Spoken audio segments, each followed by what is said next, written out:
Top obunachilar bu 25. videoni o'tirib bermanglar, o'zlarimizni Urganch Qarmon shopping qismini o'yinda dahshat biratimizdan og'iz bugun yana ko'rinish berdi. Obunachilar assalomu alaykum. Alaykum assalom, omon sog'misiz? Farmon. Bor bo'ling. Yangilikni tishki bormi? Yangilik mom qarang mana.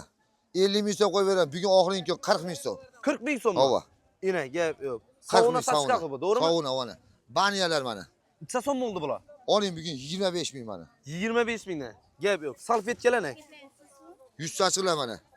Bir olsa 15 ming, ikkisini olsa 25 ming. 25 ming. Gap. Pulni bering yana. 5 donasi 10 ming, donasi 2 mingdan to'g'ri keladi. 5 donasi. Hova, 10 ming. Obunachilar ulug'lar qaranglar buni. Gap yo'q. Bu yoqimizda necha yangilik bor? Hozir men mana pulingizni, zash 50 mingdan bugun mana. 50 ming so'mdan. Hova, mana. Mut.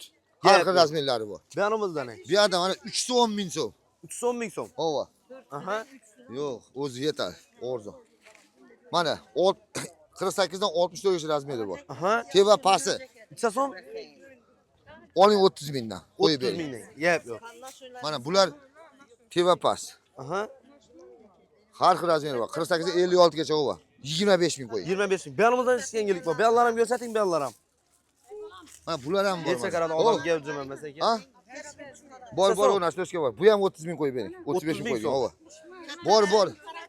20 ming so'm mana 70 gacha razmeri bor. 20 ming so'mdan. 25'ten çıkarmadınız mı? Ina. 20 Necha ming. so'm bo'ldi? Bularni ham ayting. Oling 15 ming so'm. Rasvetka razmer bor. Rasvetka bor har xili.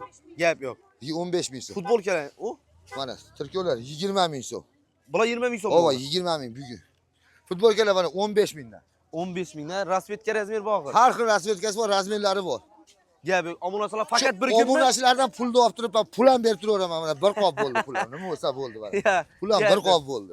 Bo'lsa xalqa bo'lsin. Gap yo'q. Pulni bering. Obunachilar hammangiz kutib qolamiz. Like va obunachilardan yaqinlarda srochni beringlar. Bir kun skidkamiz bo'ladi. Bugun Qarmon Kerak shopping 15 oldi, mingdan bo'ladi. bering, onu bering. Hammangizni kutamiz.